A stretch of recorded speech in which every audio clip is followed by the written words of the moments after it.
national champion Clemson from the Atlantic Division is looking for their third consecutive ACC title and to take on upstart Miami from the Coastal Division.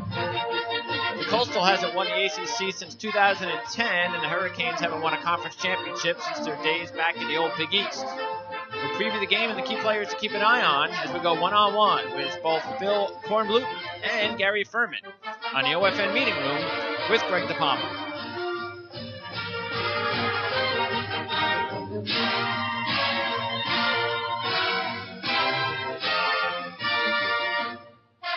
All right, it's December 1st, 2017. I'm Greg DePalma. Thanks for tuning in to the OFN meeting room as we talk ACC football with Phil Kornblut and Gary Furman. Gary is the publisher of Canesport.com, covering Miami Hurricanes football, and will join me in the second segment, while Phil has been covering South Carolina sports talk for 33 years on the Sports Talk Radio Network at sportstalksc.com and joins us now. Phil, thanks for joining us today. I know you're a little under the weather, so thanks for battling through. Oh, that's quite all right. You got to play hurt sometimes. Yeah, especially when you're on the radio, right? It's exactly nothing you can do about it. All right, especially this time of year. I mean, you ain't taking off now. No, that's just impossible. No. Keep on rolling. 33 years. So this has to be, out of all those years, just the last few years, been the best covering college football for you? Oh yeah. Well, listen, I go back to Clemson's first national championship in 1981, so that was a lot of fun too. Yep. Danny Ford was a great character coach, a great football coach, and that was an excellent football team. Of course, everything is different now, how it works. And this run that Dabo Swinney has the Clemson team on right now is just incredible. I mean, this was supposed to be kind of a backup year for them. Everybody granted them the last couple of years with Deshaun Watson and all the great talent that they had, which is now in the NFL. And everybody thought, okay, well, Kelly Bryant, he'll be a nice segue to the next big-time quarterback coming in. But they have surprised and surpassed all expectations, I think, from people who've been watching the program closely for several years. Nobody really saw this one coming. Yeah, and I think, maybe has this, though, signaled, do you think, the fact that Clemson now is trying to prove to everybody that they are not just, say, a one-year wonder, that this is going to be a long-lasting program, that just like you see with the Alabamas and the Florida State, say, from the ACC, over all the years, that when you are supposed to have a down year, that you don't really have a down year. That, okay, give or take a play or two, that you're still always going to be competing in the top 10 or the top 15. I think you're right about that. Dabo Swinney, when he took over the Clemson program, said a lot of things, and we kind of rolled our eyes at him and said, what's he talking about? One thing he said, two things that he said. One was his plan was to make Clemson the envy of college football. He wanted Notre Dame and Michigan and Ohio State to want to be like Clemson instead of the other way around. People always said, hey, you want to be like that school. Sure. And then he said, once we start winning championships around here, we're going to win a bunch of them. And, he has followed through on pretty much everything that he talked about when he took over the program. He has steadily built this thing through really good recruiting, a very good coaching staff. They have given him everything around him that he needs to impress in recruiting. It's just all come together for him. Well, let's talk first about this big game coming up with Miami. And I think it's always, we see some of the other championship games, not that you take anything away from a rematch, but sometimes it's better for the fans that this is something new. Clemson and Miami haven't played this year, so that's always a nice thing. So considering that, what have you seen from Miami's play this year in whole that leads you to believe, as far as matchups, that tell me what specific matchups do you think are going to be the biggest ones that Clemson's going to have to deal with?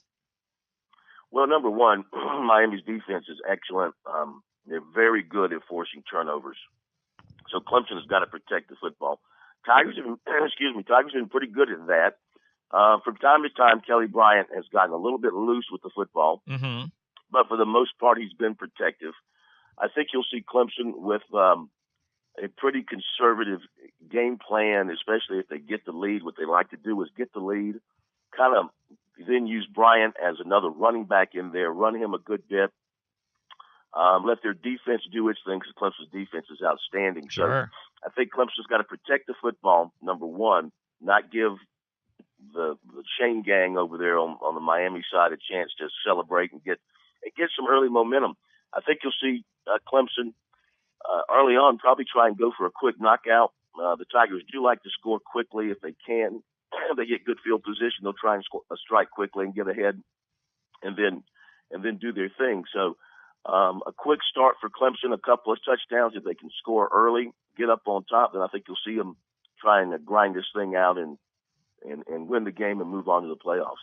What is it about the offense for Clemson with the young quarterback there? And, of course, we know they don't have the weapons, including Watson, that they had last year. So have you noticed anything at all? What are the major differences have you seen, if any, that has occurred from the beginning of the season till the last couple of weeks to lead you to believe that, okay, this offense has been improving, the guys are doing something different other than just reps, anything specific?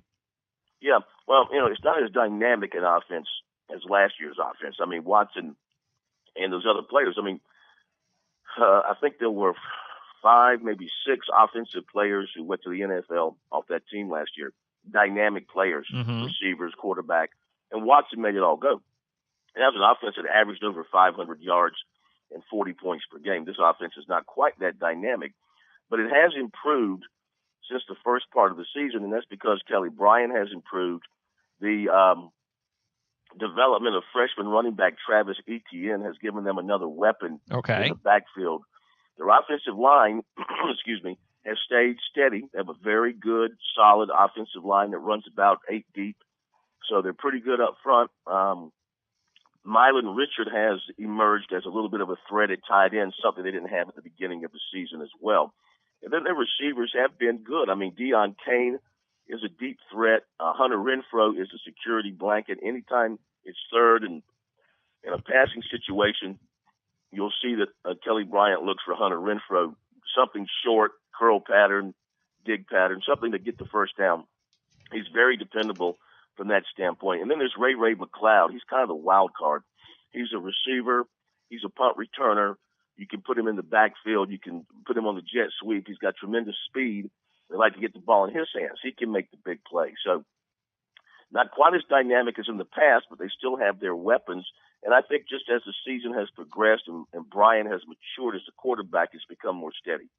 Well, talk about some of those players that could be turning pro this season on offense. First, I tell you what, I got to start with Hunter Renfrow because we saw him make so many big plays on the way to the championship win last year.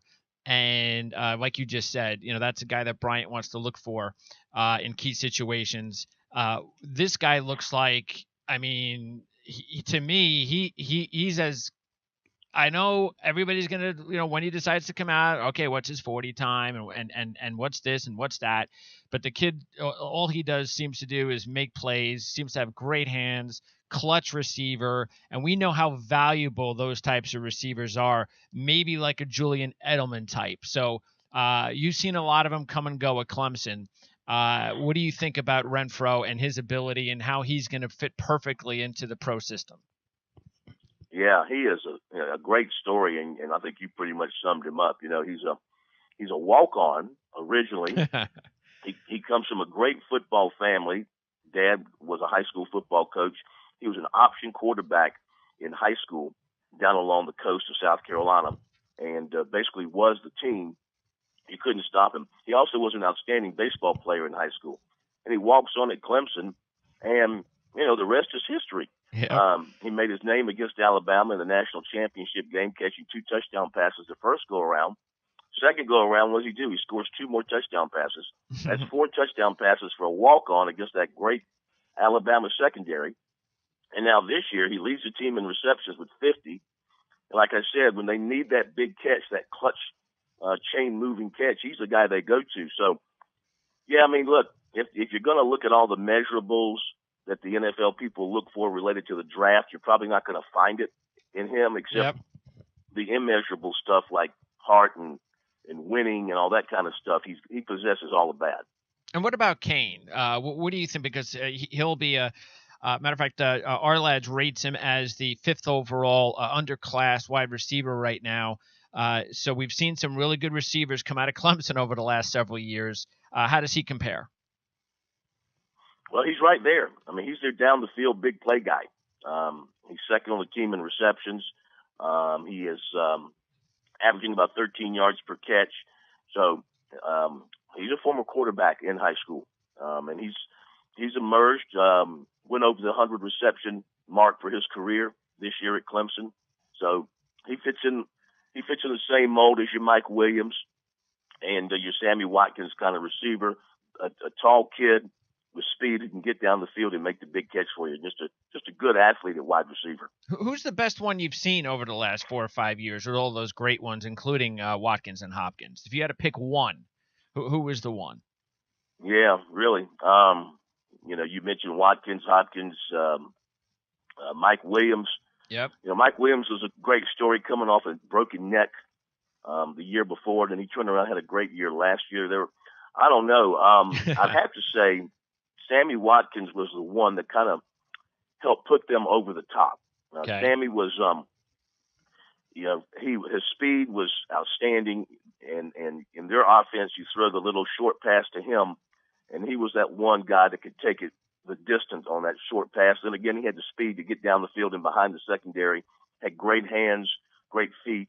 And of course, he's showing it off in the NFL too. So, probably they're all so close, but if I had to pick one, I'd probably go with Sammy just to make it simple. All right. And then, of course, you mentioned a couple of those linemen, Crowder, the senior guard, Hyatt, the junior tackle, and Crowder right now rated 13th overall at our lads as far as senior guards. Hyatt is the 4th rated junior underclass offensive tackle. So there's some big talent there, no question. What about the kicking situation?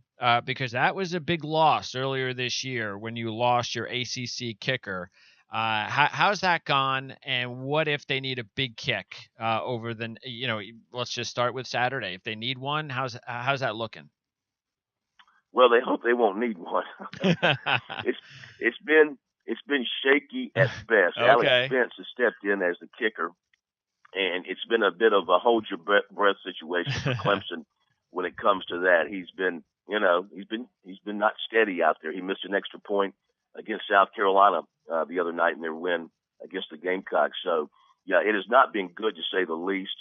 And they'll just hope it doesn't come down to that. I don't know, if he can handle the pressure of a kick to win a championship like that. So that has been the one thing that has been a bit of an issue for them since the injury to their regular kicker. Yep. And I'm sure they're hoping it just doesn't come down to that. On defense, boy, this is where you got a lot of star power, especially. I mean, they're all, and who knows whether some of these juniors are going to come out, but our lads rates 4 of them in the top 5 per position. You got Farrell and Bryant at defensive end, 2 and 3 rated junior defensive ends. Wilkins, the number 2 junior defensive tackle, and Joseph, the number 4 junior inside linebacker. But up front with Farrell, Bryant, and Wilkins, and of course that doesn't even take into account a Dexter Lawrence, some of the other guys there. But just talking about the potential of those 3 coming out. First of all, do you think he, it's just, I know it's these are just guesses unless you know something we don't, but do you think they're all coming out? Do you, and that'd be a huge loss, of course, if they all do come out. That's some talent. Yeah. Oh my goodness. Yeah. And I don't know yet. I mean, they haven't said anything. And Clemson has had a history of guys not coming out early. Okay. In a lot of places, you think the guy's going to leave early. I'm not saying that they all have stayed, but a fair number had decided to come back for another year for whatever reason. Farrell's having a great year.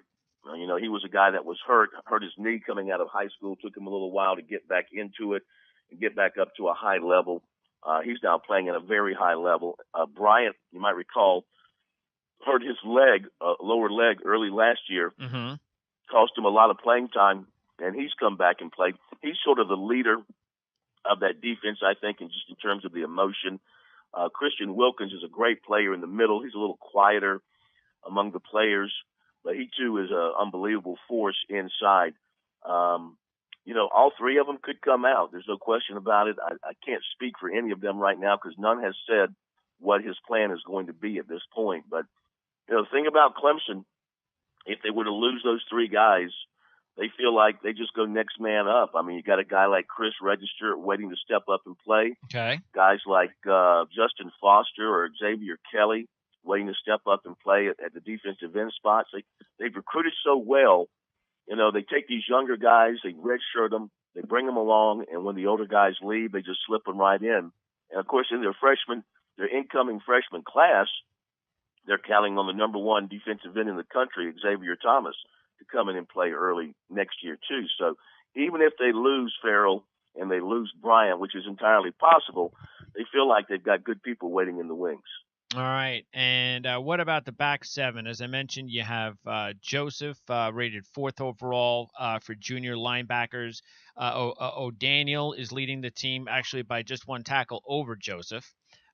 So those are your top two linebackers. Those are the guys.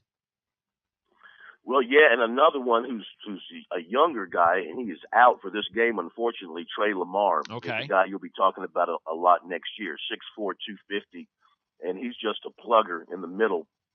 But he's got a shoulder that has not recovered from an injury about 3 weeks ago, so he's going to miss the game. So they have rotated guys like J.D. Davis and James Skowski in his place. But you mentioned O'Daniel. He's a grad student. He's one of those guys that stayed around, and he's having a terrific year. Very good speed. This is a guy that's a closer as a linebacker, covers a lot of ground.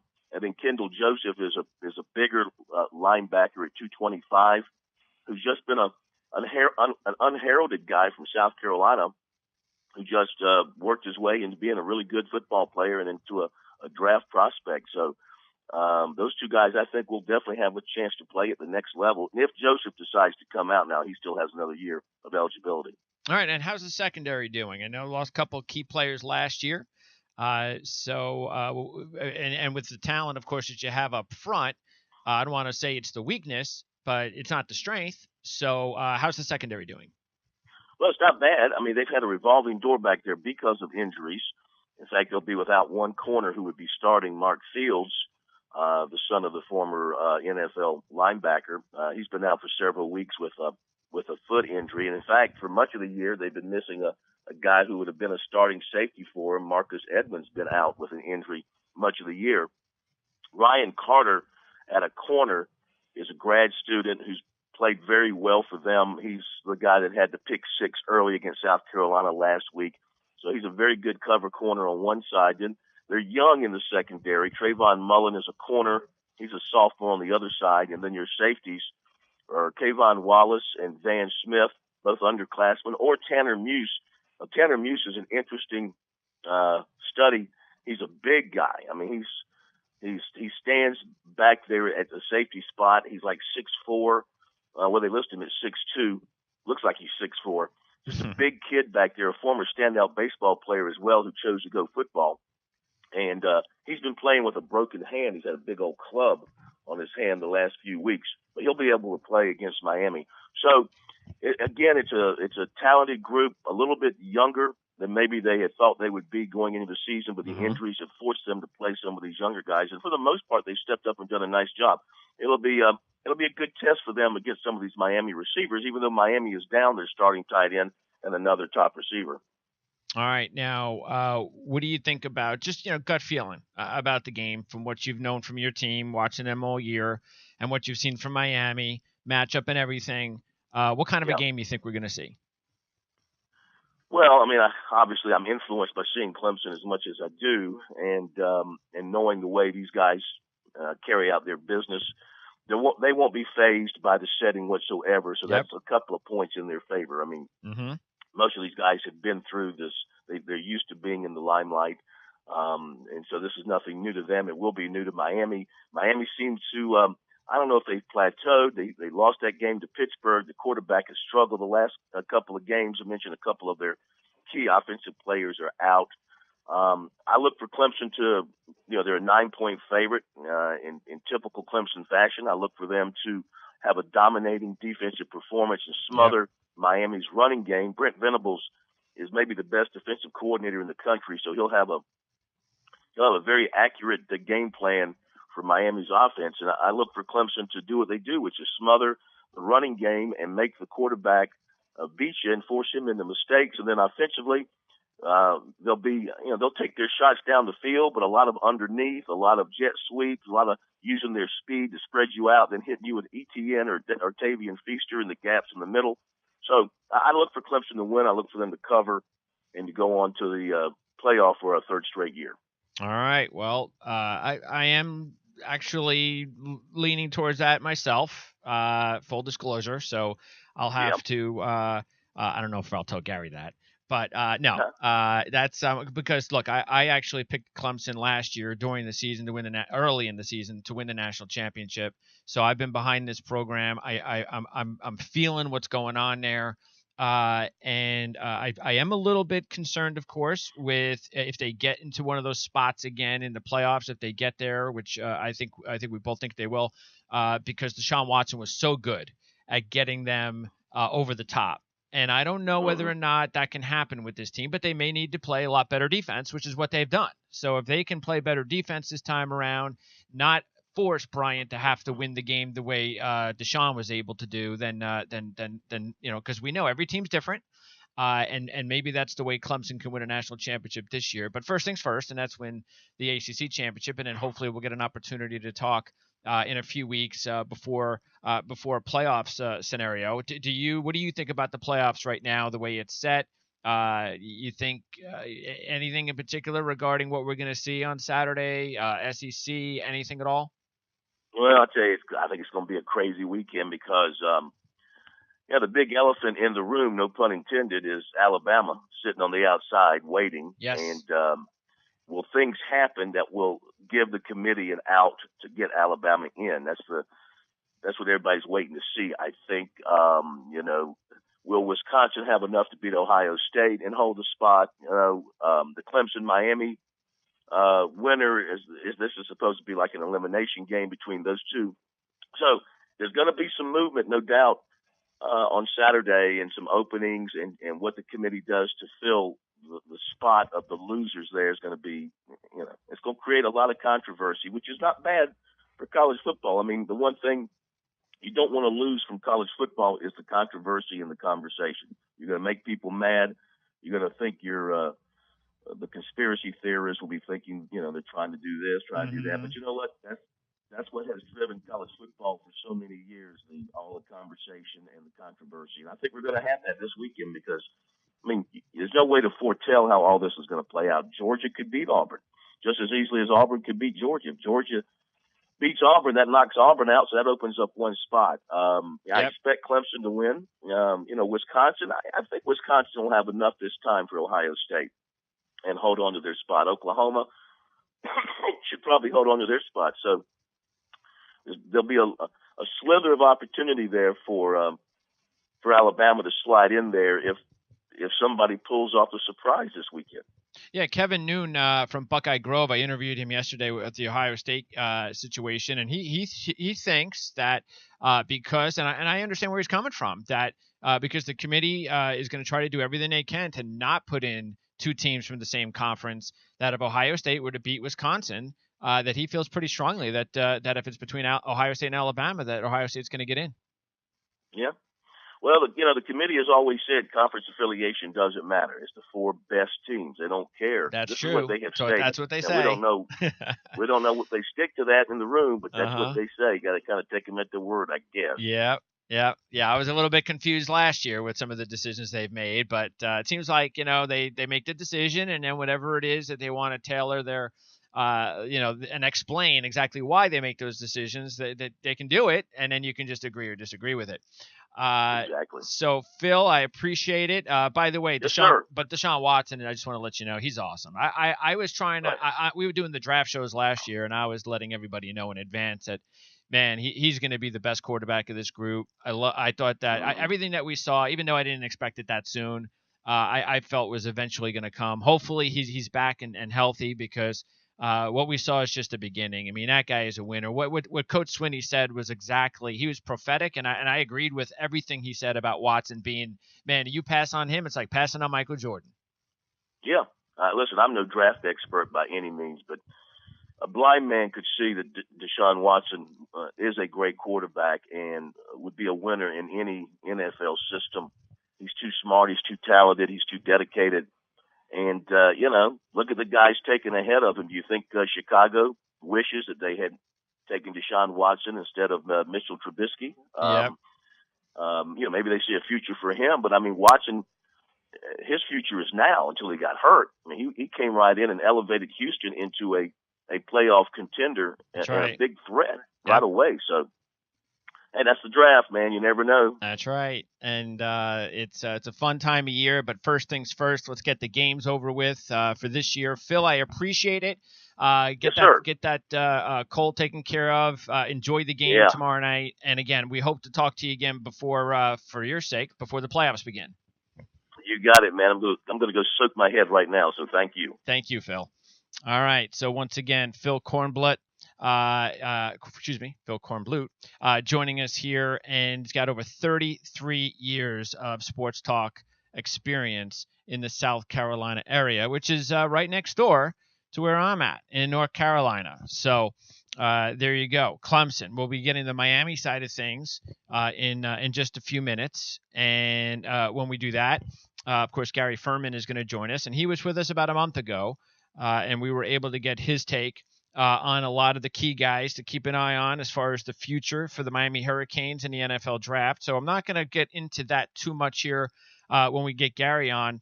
Instead, I want to concentrate on the game, how the Hurricanes have played since the last time we talked, and, of course, the matchup as well. So, and we've got a very, very busy day today, which is a good thing here on the network. So we have a lot of great interviews. Now, Dan Shonka is going to join me. That's going to be coming up at 1 Eastern, and that's going to be for the scouting section. And we're going to talk some Auburn and Georgia football. So we're going to get inside some of the top players, pro prospects to keep an eye on in the NFL draft for the SEC championship game between Auburn and Georgia. So that's coming up at 1 o'clock live, but of course we'll make it available. This show will be available, as will the scouting section on demand, probably by no later than around 2 o'clock this afternoon. So because right after that, we're going to get right busy with the college football preview. That's what we've aired every Friday to get you ready for the week in college football. We have a very jam-packed show for you today, as we right now have 5 guests that are going to join me on the college football preview show starting at 4 Eastern. We're going to have Carlos Mendez, Fort Worth Star-Telegram, talking TCU. Right after that, Ryan Aber will rejoin us from the Oklahoman to talk about Oklahoma. So we'll get the TCU-Oklahoma side of things right off the bat on that show. Then at 5 o'clock, we'll have a national guest. Mike Huguenin will join us from Gridiron Now. So we'll go over a whole bunch of the championship games and the playoff scenarios and all of that with Mike. Then at 5:30, Brian Matthews returns to the network from Rivals, sports writer covering Auburn football, because we did have our Georgia guest yesterday. And by the way, that's available on demand right now, as is all the interviews I did so far this week. Anthony Dasher from UGAsports.com. So that's available on demand. We're going to get the Auburn side of things with Brian Matthews at 5:30. And then Ben Wargel will join me at 6 o'clock as the final guest. Ben is a basketball writer for football, a football and basketball writer for Badger Nation at Scout. So Ben Wargel will join us at 6 Eastern. So, and then at the end of the show, I'll give you my final picks. We'll go over just kind of like what we'll do with Mike when we go over all the championship games, and I'll update the odds and all that and give you our picks as we do, and the trends and anything, injury updates, not just from our interviews today, but any of the ones that are left out. I'll fill in the blanks either during the show, because there might be some spots during the show that we're done with the interviews a little bit early, and before the next interview comes on, I have enough information, no question about it, to get you guys ready for all the key championship games, which start tonight with the Pac-12 game between Stanford and USC. So wall-to-wall coverage, and again, Dan Shanka at 1 o'clock, and then our college football preview show at 4 o'clock with our 5 special guests. All right, speaking of special guests, as I said not too long ago, we are going to now turn our attention to the Miami Hurricanes. That's right. This team is, boy, it's been a while since the Miami Hurricanes have been in this spot, but they are here, back again, trying to put themselves in a position to win their first championship in quite a while. And joining us to give the Miami Hurricanes perspective is the publisher of Canesport.com, covering Miami Hurricanes football and basketball, as we go one-on-one with Gary Furman on the OFN meeting room. All right, so Gary, good talking to you again. Thanks for checking back with us. It's been a few weeks. I know it's not an undefeated season, but Miami's still in a good position in the ACC championship game. Well, they're kind of in a good position. They've just been annihilated by injury here late in the season. They lost Chris Herndon, their tight end, in the Pitt game to end the season. That obviously ended in a disappointing loss for them.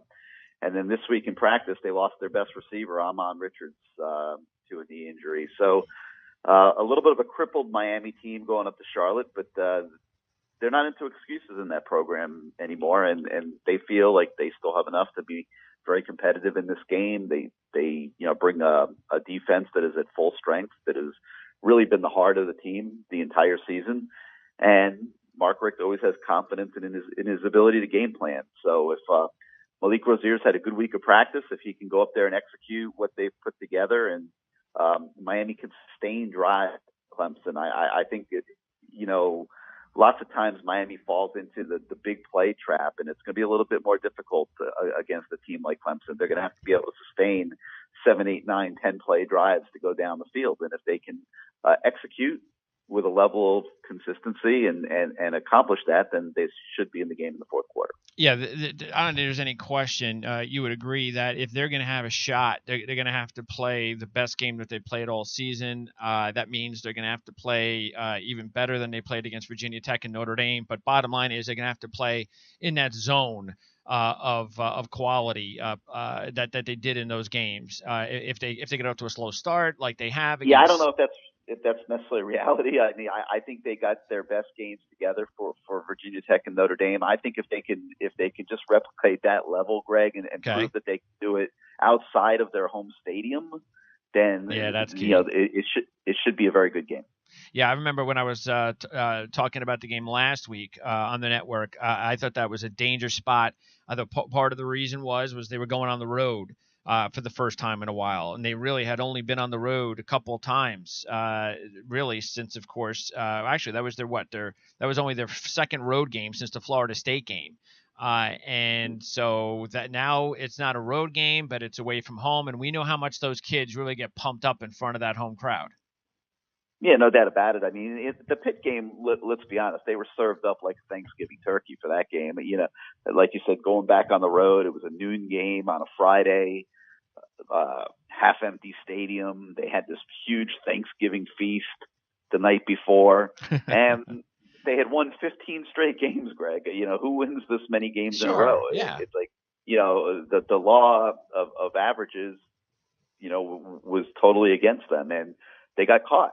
And, now they have to rebound from that, and they have to prove that they're a better team. And you're absolutely right in the sense that the challenges right now don't come much greater than Clemson. I mean, they're the number one team in the country for a reason. Yep. They've really been at that level for 3 years.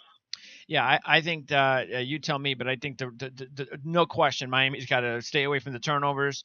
And definitely, it's got to be their defense. Because Clemson, this is a defensive team first. This particular Clemson team is not like Deshaun Watson and the team last year. Not to say they don't have some good players on offense and some weapons, but nothing like they had last year. So if Miami's going to win this game, that defense is going to have to take it as a challenge, which I'm sure they are, going up against maybe the best defense in the country. Yeah, and that's a good matchup for Miami. Miami believes that its defense can stop Clemson and keep it in a close game. And then, the Miami roster is not devoid of guys that can make plays. It's just for them, it's a question of execution. And when they've struggled, it's because of inconsistency, because the quarterback hasn't made the right reads, because the offensive line has been terribly inconsistent. And it's just going to be a question of what they can pull together on game day on Saturday. They certainly have enough playmakers left, even after the injuries. They've lost, Greg. They're three. If you went into the season and said, who are the three best offensive playmakers on this team, you would have said running back Mark Walton, you would have said receiver Amon Richards, and you would have said tight end Chris Herndon. All three of them are out for the year with injuries. So that, on the surface does not bode well. Sure. For Miami. No, it doesn't. But they still have talent left, Greg. They do. They still have talent left. No, and I think what we're going to see, and this is what I said earlier this season, the big difference from now to a couple of years from now is going to be once Mark Richt. Not to say that, again, they haven't done a solid job bringing in players here, because they're here. There's some talented players before Mark even got here. But I don't think there's any doubt that he's going to do that much better, especially with the winning that we've seen this season. That's going to ignite, as you know, that community and all those kids that have left over the years. They're now going to decide it's time to stay again. I want to be a part of that. So anytime that there will be these types of injuries, you just the big programs, one big guy goes down, the next big guy comes up. Miami's not there yet. They've got some talent, as you said, but they're not there yet where they can go boom, boom, boom down the line depth chart. But that's coming. Yeah, I agree. It's coming. It's going to take another year or two and a few more good recruiting classes, but they're definitely moving in the right direction. They've got one of the top recruiting classes in the country this year. Mm-hmm. They had a very good recruiting class last year. So once you get to the point where you could string 3 or 4 of those together, that's when your roster should be starting to take on the look that you want. What, as far as the offense for Miami, again, you're talking about some of these guys that are going to have to come up and step up. So tell me, I mean, we know, of course, about Rozier. We know about, like, say, Braxton Berrios. And, of course, we also know about Homer. So give me a couple of guys that maybe people don't know about that are going to have to play big roles. Well, there's a real talented young kid that they've been working in late in the season by the name of DJ Dallas. He's been a backup running back. He's been a Wildcat quarterback. I think they're going to be able to do some things with him in this game in terms of game planning. I think you got to look at the receiver group.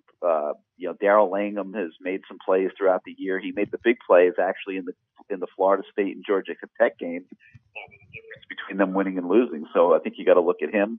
And I think a guy that really has the capability of being an X factor in this game is a tall, lanky receiver by the name of Lawrence Cager. He was hurt last year. He's been working his way back all year from a knee injury last year. He's kind of hit a little bit of a wall early in the season, but he's made some plays later in the season, and I think he's a guy that they can look to kind of fill that gap that they're going to have with Amon Richards being hurt now. And to me, he's one of the X factors for Miami. If they can get a big game out of Lawrence Cager, then I think they can be right in it to the end, Greg. I really do. Who is from what you've seen? I know we talked a lot more on the last show about some of the pro prospects to keep an eye on, but just again, it's been a few more games and the big Notre Dame game since we've spoken. Has there been one specific player, and anybody that might not have listened to that earlier interview, which is available on demand at our lads, any particular like one guy that you feel is the leader of this defense? I think the guy you got to watch is defensive tackle R.J. McIntosh. Right now I'm not sure how high he is on draft boards, but he has had a very solid season all along. And I think if he starts toying with going pro, which I expect he might, when the NFL really gets into the nitty gritty of evaluating him, that they're going to like what they see, and he could move up some charts and boards. So he's probably the main guy I would focus on if I'm looking at the games in that regard. Okay. Obviously, there's Casey McDermott, offensive lineman, who figures to go in probably the mid to late rounds. I don't think he'll be a high draft pick. Chad Thomas, defensive end, I think is another one worth watching. He's a guy with really nice athletic ability that the NFL scouts probably would like as they get into combines and things like that. But really, I would say mostly those two defensive linemen. And it should be a good matchup then, too, with those defensive ends. I mean, like a Chad Thomas, Trent Harris, and some of those other guys going up against somebody like Hyatt, because Hyatt is a highly rated tackle prospect for Clemson.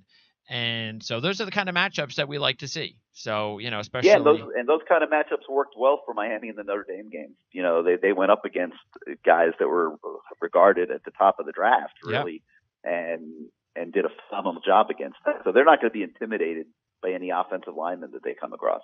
All right. So, what do you think as far as now? What would happen if Miami loses this game? What is their bowl situation? Probably would go to the Orange Bowl. Well, actually, they would go to the Orange Bowl, and they would probably play.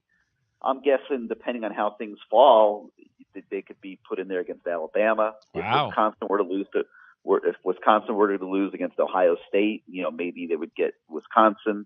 I don't think Penn State's out of the mix for one of those bowls either. So that's awesome. It would be like one of those kind of teams that are sitting there outside the playoff, but very highly ranked at the Orange Bowl would probably grab the highest ranked team they could. Well, any of those teams would work. That'd be awesome. That'd be a great game. It'd be a very nice bowl game. Yes, absolutely. Well, of course, Miami wants to be in the playoffs. Now, do you think it's win playoffs, or do you think it's win and then you got to hold your breath? What do you think? No, I think if they win, they'll be in the playoffs. I think everybody gets one pass. Clemson lost to Syracuse. They're number one in the country right now. So, even though it was late in the year, I think if Miami beats Clemson, their resume will be solid and they will get in the playoffs. Yeah, because beating the number one team in the country in the final game of the season, that's a beautiful cherry up on top.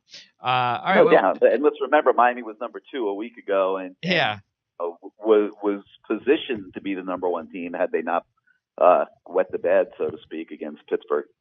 And what do you think as far as the playoffs? What's your what do you think we're going to see this week? You got the SEC rematch. Wisconsin, I'm actually surprised that some of the people I've been talking to actually like Wisconsin. I mean, I like Wisconsin, so we'll see. I mean, and then everybody seems to like Oklahoma.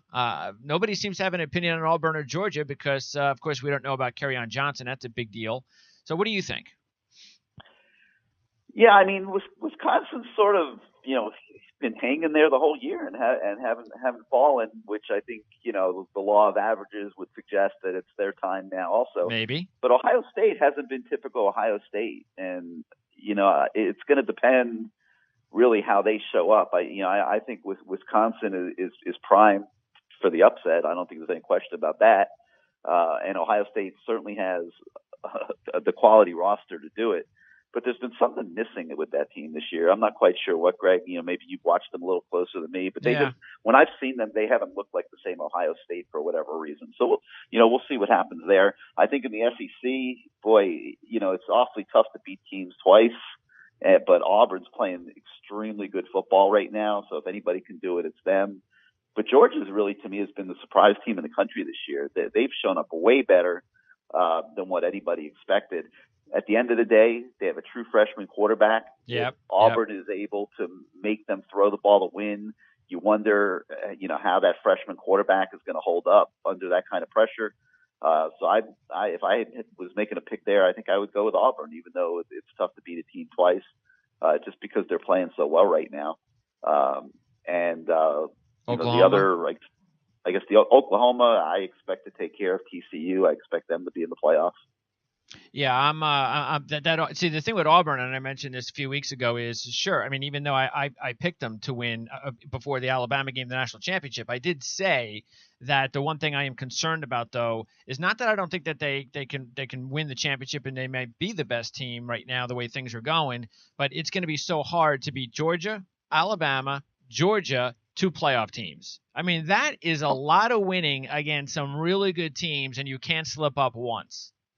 No, that's a tall order, no doubt about it. Yeah. I'm not picking. We're not talking about the playoff yet. No. But just in their game against Georgia, I think they're physical enough that they're going to load up and stop Georgia's running game, like they did before. And they're going to make the quarterback beat them. And yep. I just, a true freshman quarterback under that type of pressure and microscope. I just don't know, Greg. It seems like a little bit of a tall order for Georgia. They've had a great year, but this one, could be a little tough for them. Yeah, that's the reason why I look at that and I go, okay, just like the Miami game we just talked about with Miami's defense against Clemson's defense and I think the same thing. I think Georgia's defense is going to have to say, okay, if we're going to win this game, our defense is going to have to win the game. We can't put it on our freshman quarterback. And if their defense shuts down our running game, our defense has to shut down their running game. And let it be an ugly, game that goes down to the fourth quarter on a defensive war, and let's see, which team stands. That's got to be the way Georgia wins the football game, but you don't know how it's going to turn out. That's why we love watching it. So, by the way, congratulations on the basketball team. That was a nice win in Minnesota. I'm sure the fans are excited about another basketball season for the Hurricanes. Yep, very, very, very good performance. They showed that they're going to be a classy team this year, and they kind of played possum the first 4 or 5 games, didn't show a ton. But without a doubt, Miami basketball is going to be a big-time player in the ACC this year. All right, Gary. So one way or another, whether it's playoffs or Orange Bowl, we look forward to talking to you before Miami's next game. And again, just keep on rolling with Cane Sport. You've been doing it how long now? How many years? 20? Oh, God, 30? 28, I think. Almost 30. 28 years. The big 3-0 is coming soon. Thanks, Gary. Yep. All right, Greg. Good talking to you as always. Okay, take care. All right, that's Gary Furman, Cane Sport publisher. And great job as always. I've known Gary, again, if you haven't listened to our first interview that we did, which is on demand, if you haven't listened to that one, I have known Gary now for just about as long as I have been a broadcaster. So probably about 20 years. I've been doing this, I've been in this industry for about 25. So I know Gary about 20 years. And glad that we're able to hook up again. And we're going to just keep on trucking as far as Miami Hurricanes talk here on this network whenever it applies. And right now it applies. All right, so we want to thank our guests for joining us, of course, Gary, and Phil Kornblut, also covering South Carolina Sports Talk for the Sports Talk Radio Network at sportstalksc.com. As I was mentioning in between interviews, check back with us at 1 o'clock for Dan Shanka's scouting section. We go inside the SEC Championship game with the top players to keep an eye on for the NFL Draft, Auburn and Georgia. And then return at 4 o'clock Eastern for our college football preview show.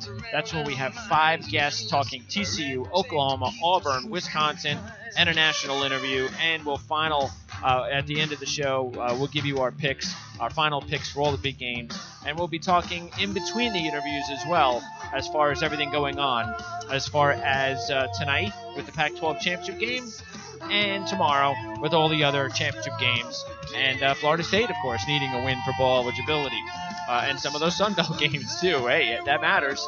So thanks for tuning in to the Our Lads Football Radio Network, where it's never too early to think about the NFL Draft, and we'll see you next time here on The Meeting Room.